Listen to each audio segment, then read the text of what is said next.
Assalamualaikum warahmatullahi wabarakatuh. A'udzubillahi minasyaitonirrajim. Bismillahirrahmanirrahim. Innal hamdalillahi nahmaduhu wa nasta'inuhu wa nastaghfiruh wa na'udzubillahi min syururi anfusina wa min sayyiati a'malina. May yahdihillahu fala mudhillalah wa may yudlilhu fala hadiyalah. Wa asyhadu an la ilaha illallah wahdahu la syarikalah wa asyhadu anna Muhammadan abduhu wa rasuluhu sallallahu alaihi wa ala alihi wa sahbihi wa sallama tasliman katsira.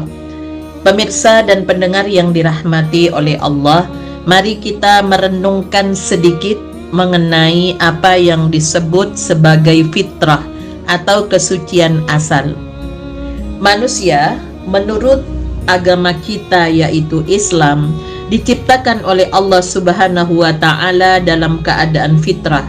Sebuah hadis yang sering sekali dikutip pada hadis yang diriwayatkan oleh Bukhari, kullu mauludin yuladu 'alal fitrati fa abawahu yuhawwidanihi aw yunassiranihi aw yumajjisanihi.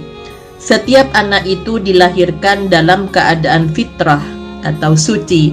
Kedua orang tuanya lah yang membuatnya Yahudi, Nasrani, atau Majusi. Adanya fitrah adalah sebagai kelanjutan dari perjanjian kita dengan Allah Subhanahu wa Ta'ala ketika masih berada di alam rohani. Oleh karena itu juga disebut sebagai perjanjian azali, perjanjian di masa yang tak terhingga di masa lalu, yang digambarkan dalam sebuah ayat di dalam Al-Quran surat Al-A'raf ayat 172, bahwa kita sebelum lahir dipanggil oleh Allah Subhanahu wa Ta'ala secara bersama-sama menghadap dan dimintakan kesaksian bahwa kita akan bertuhankan Allah dan berrob yang lebih tinggi yaitu Allah Subhanahu wa Ta'ala. Alastu birabbikum qalu bala syahidana an taqulu yaumal qiyamati inna kunna an hadza ghafilin. Bukankah aku ini Tuhanmu? Iya, kami bersaksi, kami lakukan yang demikian itu agar di hari kiamat kamu tidak mengatakan sesungguhnya kami Bani Adam atau manusia adalah orang-orang yang lengah terhadap ini, yaitu keesaan Allah Subhanahu wa Ta'ala. Jadi kita ini terikat dalam perjanjian itu. Maka dari itu agama pun sebetulnya memang adalah perjanjian yang dalam bahasa Arab disebut misak atau ahdun, perjanjian dengan Allah Subhanahu wa Ta'ala, bahwa seluruh hidup kita merupakan realisasi atau pelaksanaan untuk memenuhi perjanjian kita dengan Allah Subhanahu wa Ta'ala, yang intinya ialah ibadah. Artinya memperhambakan diri kepada Allah karena Allah telah kita akui sebagai Rabb kita. Maka implikasinya akibat dari beribadah kepada Allah itu adalah bahwa kita harus menempuh jalan hidup yang benar. Inilah yang pernah dimintakan juga kepada Adam pada Quran surat Toha ayat 115, walaqad ahidna ila adama min qablu fanasiya walam yajid lahu azma.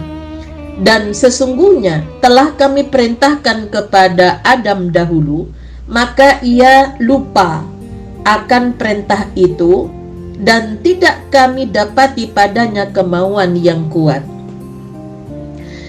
Pemirsa dan pendengar yang dirahmati oleh Allah, tentunya Nabiullah Adam alaihi salam sebelum diangkat menjadi Rasul sebagai sebuah perumpamaan, Adam pun melanggar perjanjian itu, sebagaimana yang kita baca di dalam Al-Quran mengenai kisah bagaimana ia melanggar larangan mendekati pohon. Akibatnya ialah Adam pun diusir dari surga, jatuh tidak terhormat. Mengapa Adam dan Hawa itu sampai melanggar? Sebetulnya tidak lain karena tidak tahan terhadap dorongan keserakahan yang dalam bahasa Arab disebut dengan toma.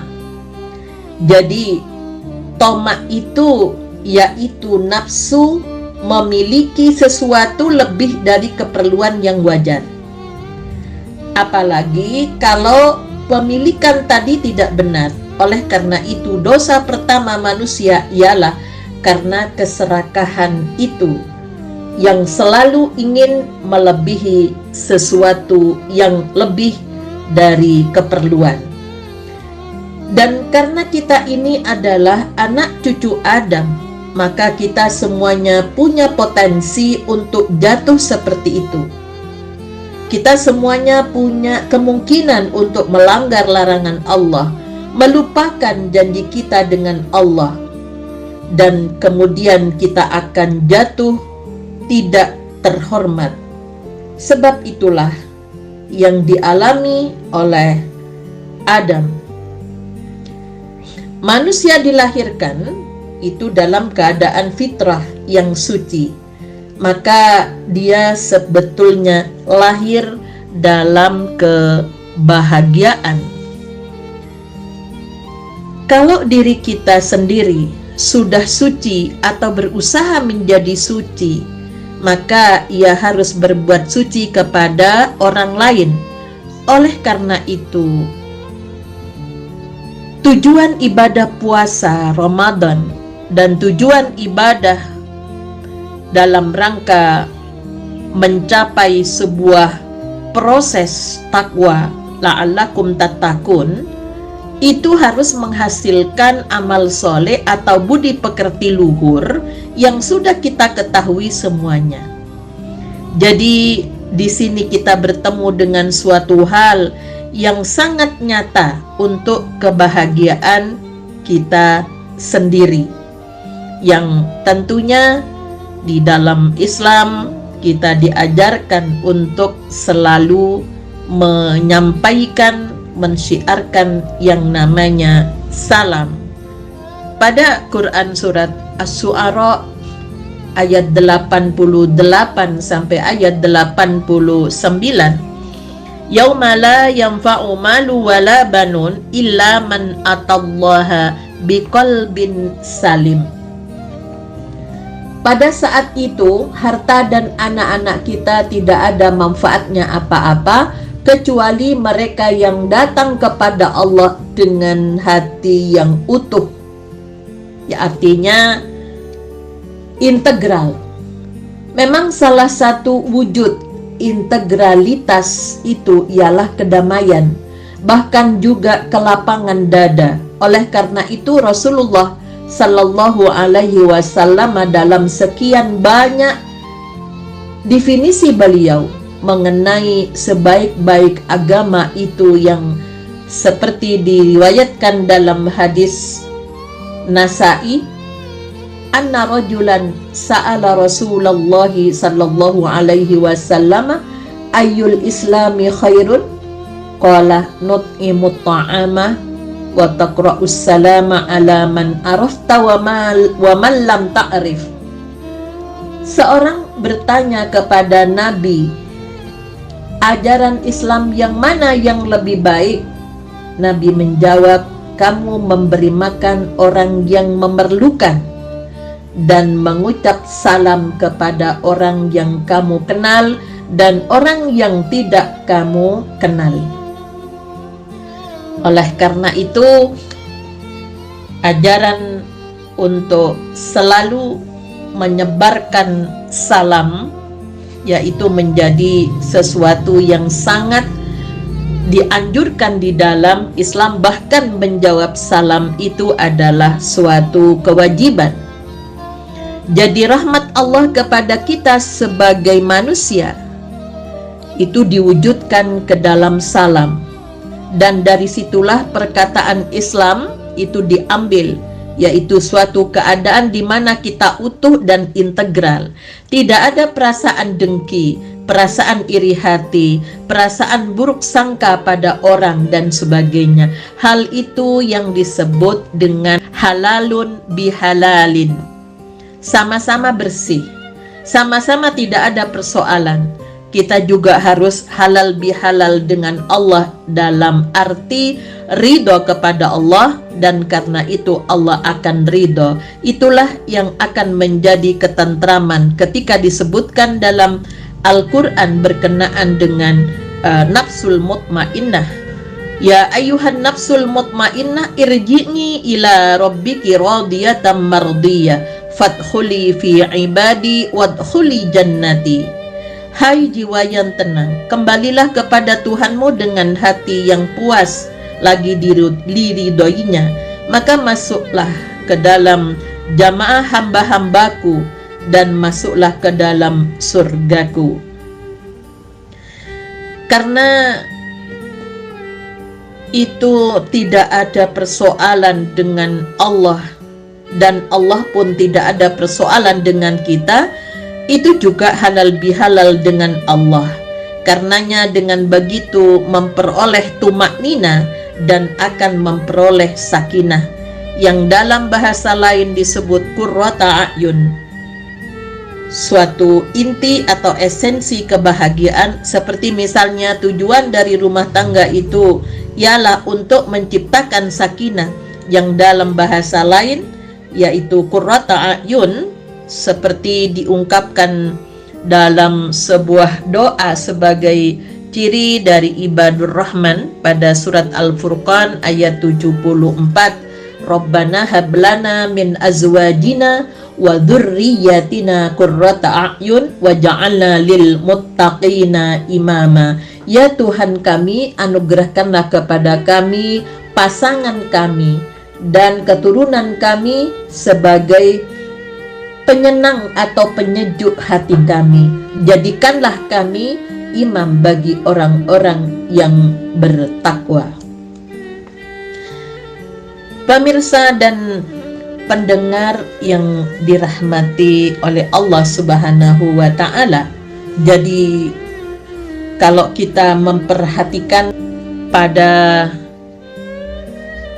rahmat Allah kepada Rasulullah Sallallahu Alaihi Wasallam, di mana Allah memuji Nabi Muhammad sebagai orang yang lapang dada, maka dikaitkan dengan rahmat Allah pada Quran surat Ali Imran ayat 159 yang menjadi sifat khusus bagi Rasulullah Sallallahu Alaihi Wasallam. Fabima rahmatim minallahi linta lahum walau kunta faddan walidhal qalbi lam faddu min hawlik fa'fu anhum wastaghfir lahum wasyawirhum fil amr fa idza azamta fatawakkal 'ala Allah innallaha yuhibbul mutawakkilin. Maka disebabkan rahmat dari Allah lah kamu berlaku lemah lembut terhadap mereka. Sekiranya kamu bersikap keras lagi berhati kasar, tentulah mereka menjauhkan diri dari sekelilingmu. Karena itu maafkanlah mereka, mohonkanlah ampun bagi mereka, dan bermusyawarahlah dengan mereka dalam urusan itu. Kemudian apabila kamu membulatkan tekad, maka bertakwakallah kepada Allah. Sesungguhnya Allah menyukai orang-orang yang bertawakal kepadanya. Pemirsa dan pendengar yang dirahmati oleh Allah, jadi kalau kita memperhatikan ayat tersebut bahwa Nabi itu seorang yang paling empatik. Empatik itu menempatkan diri pada posisi orang, sehingga mengetahui dan merasakan apa yang dirasakan orang lain, mengerti orang lain, penuh pertimbangan dengan orang lain. Jadi orang lain diikut sertakan dalam proses-proses pengambilan keputusan oleh beliau, selama hal itu tidak mengenai agama murni. Karena kalau agama murni itu memang hanya wewenang beliau sebagai Rasul Allah Subhanahu wa Ta'ala, sebagaimana pada Quran surat Hud ayat 118 sampai ayat 119, walau syaa rabbuka la ja'alan nasa ummatan wahidatan wa la yazaluna muhallifina illa man rahima rabbuka. Jikalau Tuhanmu menghendaki, tentu Dia menjadikan manusia umat yang satu, tetapi mereka senantiasa berselisih pendapat, kecuali orang-orang yang diberi rahmat oleh Tuhanmu. Pemirsa dan pendengar yang dirahmati oleh Allah, bagi orang yang mendapatkan rahmat dari Allah, perbedaan tentunya tidak akan menjadi unsur pertentangan. Juga misalnya kalau kita perhatikan firman Allah, agar kita selalu melakukan islah. Perdamaian antara sesama manusia itu dinamakan rahmat. Pada Quran surat Al-Hujurat ayat 10, innamal mu'minuna ikhwatum fa aslihu baina akhawaykum wattaqullaha la'allakum turhamun. Sesungguhnya orang-orang mukmin itu adalah bersaudara. Karena itu damaikanlah antara kedua saudaramu dan bertakwalah kepada Allah supaya kamu mendapatkan rahmat. Artinya, hanya orang yang mendapatkan rahmat dari Allah yang bisa mendamaikan orang yang berselisih. Maka karena kita sekarang ini sedang berada dalam serba permusuhan, sehingga ada orang yang mengatakan kita ini adalah masyarakat dengan tingkat saling percaya sudah mulai rendah, itu berarti ada sesuatu yang hilang. Dan ini sangat prinsipil, yaitu rahmat Allah sudah mulai pudar. Oleh karena itulah salah satu perintah Allah yang disejajarkan dengan perintah untuk bertakwa itu ialah memelihara kasih sayang pada sesama manusia, yang istilahnya sudah kita kenal, yaitu silaturahmi. Kalau dalam hubungan keluarga dekat itu lebih dikenal dengan istilah silaturahim. Tapi biasanya suatu istilah banyak sekali digunakan sehari-hari, lalu mengalami inflasi. Nilainya jadi turun tapi tidak terasa. Jadi silaturahim atau silaturahmi adalah persoalan yang sangat prinsipil, yaitu menciptakan hubungan saling kasih antara sesama manusia. Dan juga salah satu ciri yang paling penting dari orang kafir ialah tidak adanya saling mencintai antara sesama manusia. Jadi kata arham itu bentuk jamak dari rahmah. Maka Allah memberi contoh lebih dahulu. Ada sebuah hadis Nabi yang menyatakan bahwa kasih sayang Allah itu 99% untuk dirinya sendiri, 1% dibagi untuk seluruh makhluk.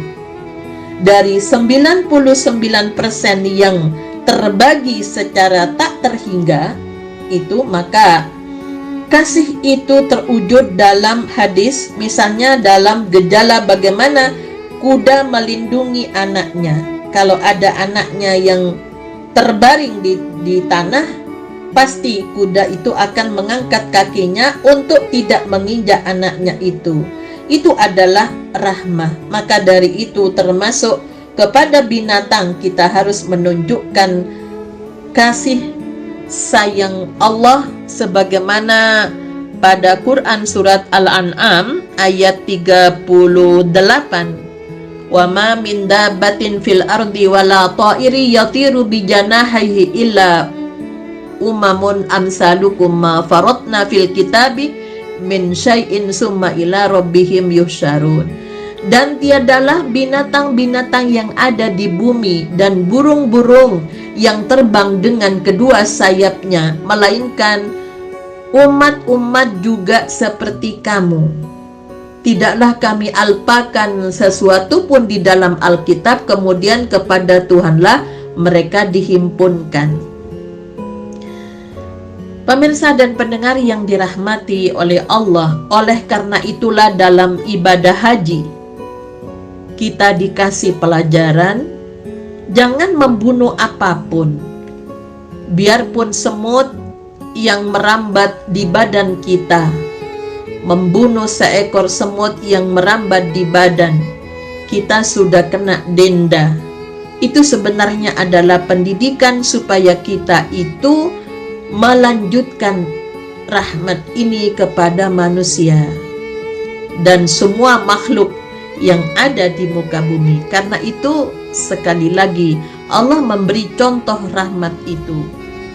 Pemirsa dan pendengar yang dirahmati oleh Allah, kajian kita kaitannya dengan kembali kepada fitrah. Kita harus menjadi manusia yang suci dan berbuat suci kepada orang lain. Manusia itu suci, maka harus berbuat suci bagi sesamanya.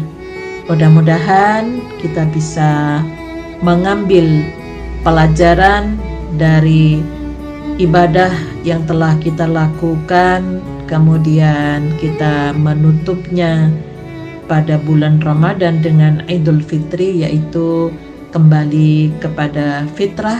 Semoga menjadi gerakan bagi kita untuk mengembalikan kepada sifat-sifat mulia yang telah diberikan oleh Allah Subhanahu wa Ta'ala kepada kita semuanya. Nasrum minallah wa fathun qarib wa basyiril mu'minin walhamdulillahi rabbil alamin. Assalamualaikum warahmatullahi wabarakatuh.